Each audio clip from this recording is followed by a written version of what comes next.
जय हिंद क्लास।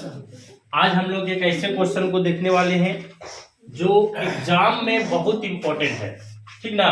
ये है हमारा थेल्स प्रमेय, जो बुक के अकॉर्डिंग जो सो प्रमेय 6.1 है, ठीक है। इसमें क्या कहता है जरा समझिए। यदि किसी त्रिभुज की एक भुजा के समांतर, यदि किसी त्रिभुज की, तो सबसे पहले हमें एक त्रिभुज छापना पड़ेगा।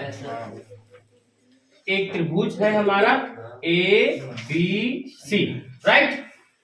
एक भुजा के समांतर, एक भुजा मान लो बीसी लेते हैं, इसके समांतर एक लाइन है। बीसी के समांतर एक क्या है?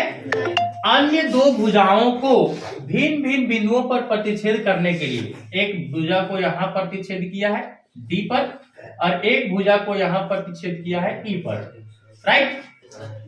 प्रतिच्छेद करने के लिए एक रेखा खींची जाए, रेखा खींच चुके हम लोग, तो अन्य दो भुजाएं एक ही अनुपात में विभाजित होता है। माने एडी और डीबी जो है सो एई और ईसी के अनुपात में विभाजित होगा। ये हमें प्रूव करके बताना है। तो इसको हम लोग लिखेंगे कैसे, ये जरा समझते जाओ। लिखेंगे हम लोग, माना ए बी सी एक त्रिभुज है, बाद में लिख लेना, हाँ अभी पहले ध्यान दे लो। यहाँ पर एबीसी एक त्रिभुज है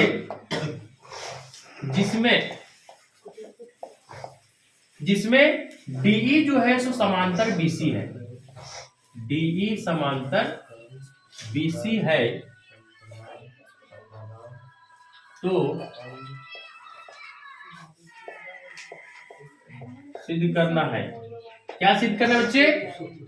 एडी बट्टा डीबी बराबर होगा किसका? एई बट्टा ईसी का।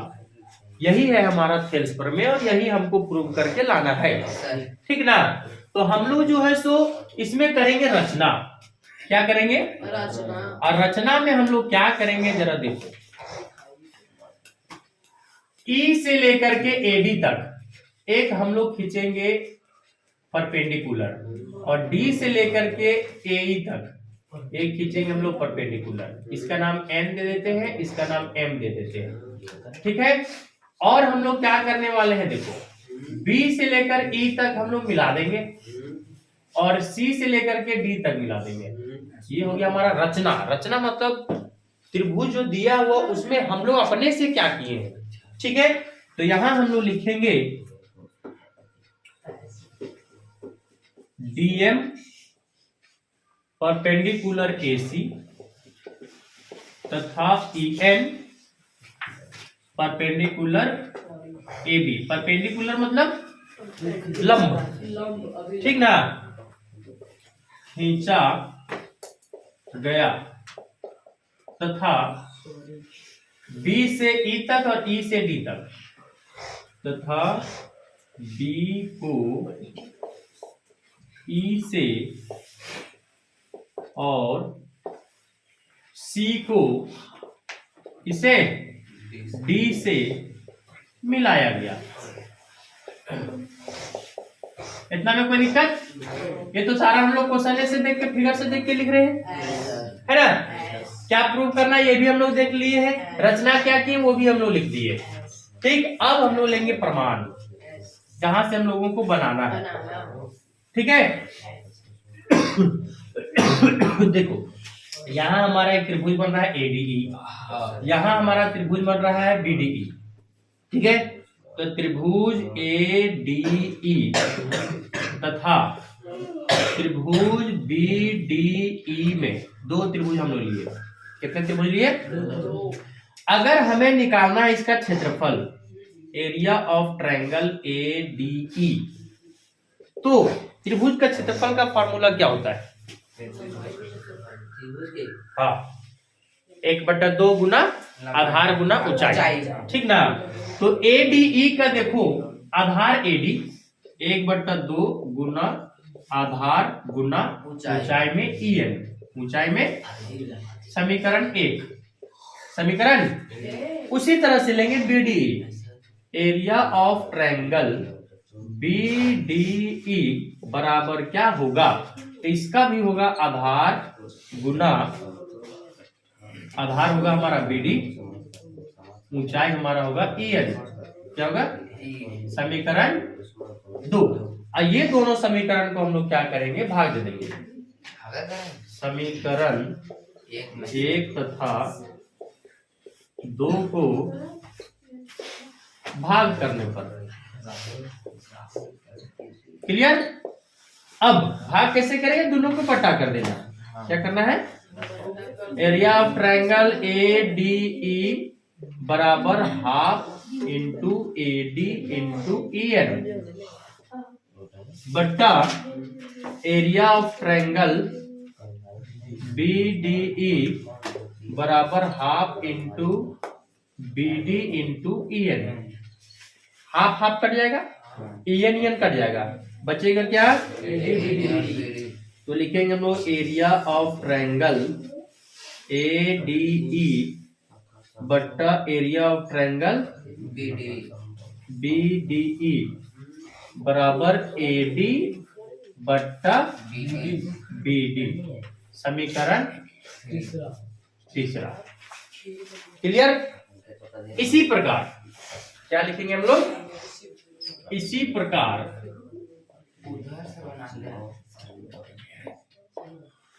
देखो बच्चे, हम लोग लिए थे ए डी ई ट्रायंगल और लिए थे B D E triangle.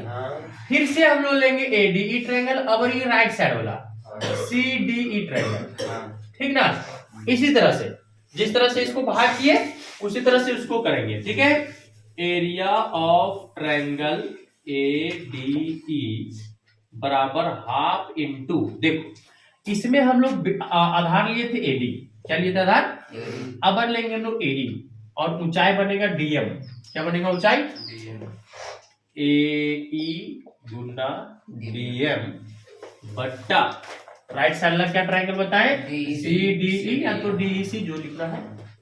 Area of triangle C D E बराबर हाफ इंटू इसका आधार बनेगा एसी, नहीं सॉरी ईसी।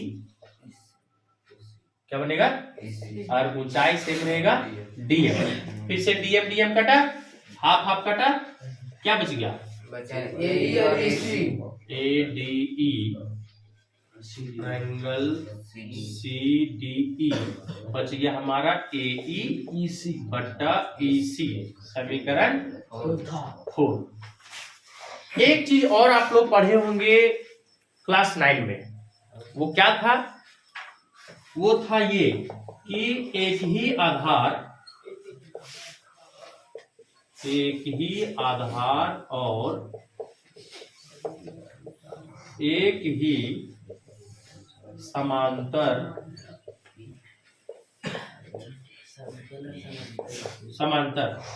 रेखाओं के बीच स्थित त्रिभुज क्षेत्रफल में बराबर होते हैं। क्षेत्रफल में क्या होते हैं? बराबर। इसका मतलब समझो क्या कहता है?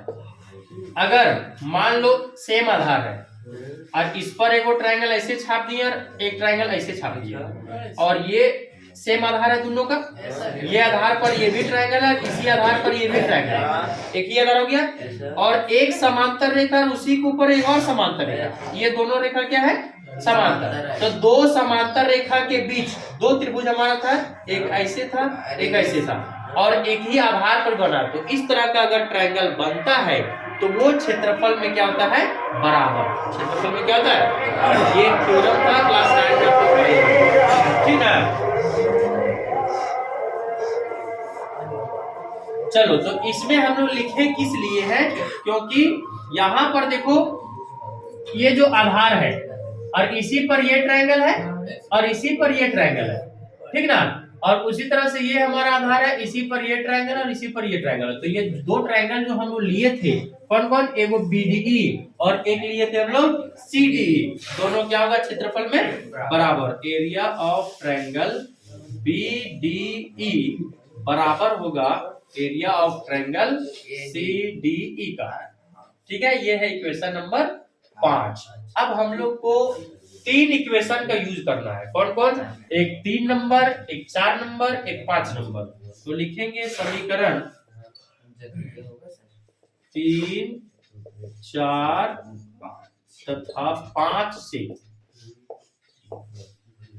अब जरा समझो, ADE BDE क्या है? AD बटा में BD, फिर यहाँ है ADE CDE, क्या होगा? AE बटा में EC। अब देखो, यहाँ ADE है, यहाँ AD है, यहाँ BDE है, यहाँ क्या है? लेकिन दोनों का एरिया क्या है? अलग बराबर है, अलग है, दोनों का एरिया क्या है? बराबर। तो क्या हम लोग BDE की जगह CDE लिख सकते हैं? हाँ, लिख सकते हैं। तो इसका मतलब ये समझे कि इधर लेफ्ट साइड वाला और इधर लेफ्ट साइड वाला दोनों क्या है? बराबर बराबर है। तो राइट राइट भी क्या होगा? इक्वल होगा। तो हम लोग लिख सकते हैं AD बटा DB और AE बटा EC। यही हमें करना था प्रूफ, और ये हमारा थेल्स प्रमेय सत्य